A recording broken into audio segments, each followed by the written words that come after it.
A Filipina entrepreneur is bringing the taste of the Philippines to Spain and across Europe with her unique take on longanisa, the chorizo Filipino. Mobile journalist Ray Vicente has the report.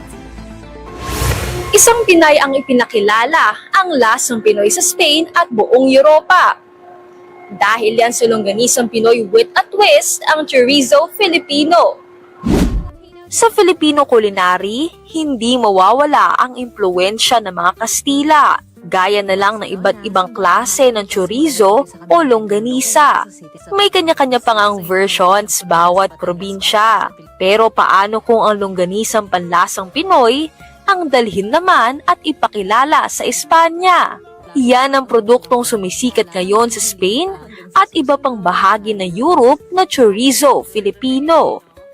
At ang recipe nito from Batangueña content creator na si Jeline de Maculangan o mas kilala online bilang si Pinay sa Barcelona. Nag-start ako mag-vlog, along the way nakabuo ko ng isang longganisa. Pero itong longganisa na to, ang pinakaiba niya sa ibang Filipino longganisa ay pinatoyong longganisa siya na tinawag namin chorizo Filipino para mabilis na ma-distinguish ng mga Spanish people kung anong chorizo binibenta namin. Sakto pa dahil ang kanyang very supportive husband na si Chef Joma, may-ari ng meat shop sa Barcelona na gumagawa ng iba't ibang Spanish sausages for more than 100 years na.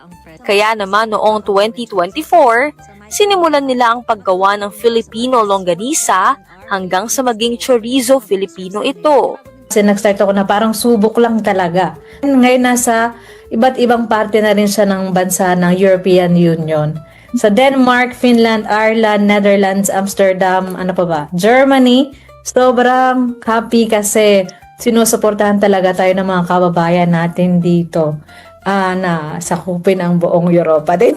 Ang tanong ng marami, kailan ba matitikman sa Pinas ang chorizo Filipino? We are still working kung paano namin madadala sa Pinas. Kailangan legal ang pagpasok ng ating produkto. Kailangan magbayad ng tax. So ayun po, kailangan iniisip pa po namin kung anong mga ways na pwede namin gawin para madala namin at maipatikim din namin sa mga Pilipino, mga supporters natin. Sa kabila ng success ng kanilang produkto at tumataas na engagement sa social media bilang vlogger, aminado si Jelina na overwhelm at napipressure siya. Feeling ko parang kailangan ko ma-reach agad minsan yung expectations nila na kunwari dalhin sa Pilipinas or dalhin sa London. Ngayon, itinatry ko na isa-isahin muna dahil tao lang din tayo, hindi tayo robot. Kailangan din natin magpahinga. Pero ang nagiging sandigan niya, ang pagwawagayway sa bandera ng Pilipinas sa pamamagitan ng chorizo Filipino. At kahit nakatira na siya sa Spain, hindi raw niya nalilimutan ang kulturang Pilipino. Itinuturo niya rin ito sa kanyang 2 anak. So, sa mahirap talaga. Basta, ang nakatulong sa akin nun is yung dalhin kung sino ako at kung saan ako nanggaling sa ibang bansa. Ang sarap maging Pilipino kaya. Yung alam nilang sabihin like maganda, mabango, gusto ko, masarap, or hindi ko gusto, oo, hindi. Mga simple, mga numbers, ganyan. May mga secret, words na ginagamit.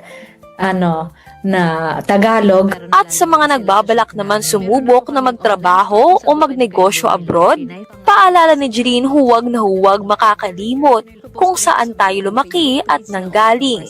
Maging mentally prepared kayo dahil talagang totoo ang homesick. Mahalin mo kung saan ka galing. Tulad ko, hindi ko iniwan yung pagiging Pilipino ko and dinala ko siya dito. Mga kapatid, mobile journalist Ray Vicente po, hatid ang mukha ng balita.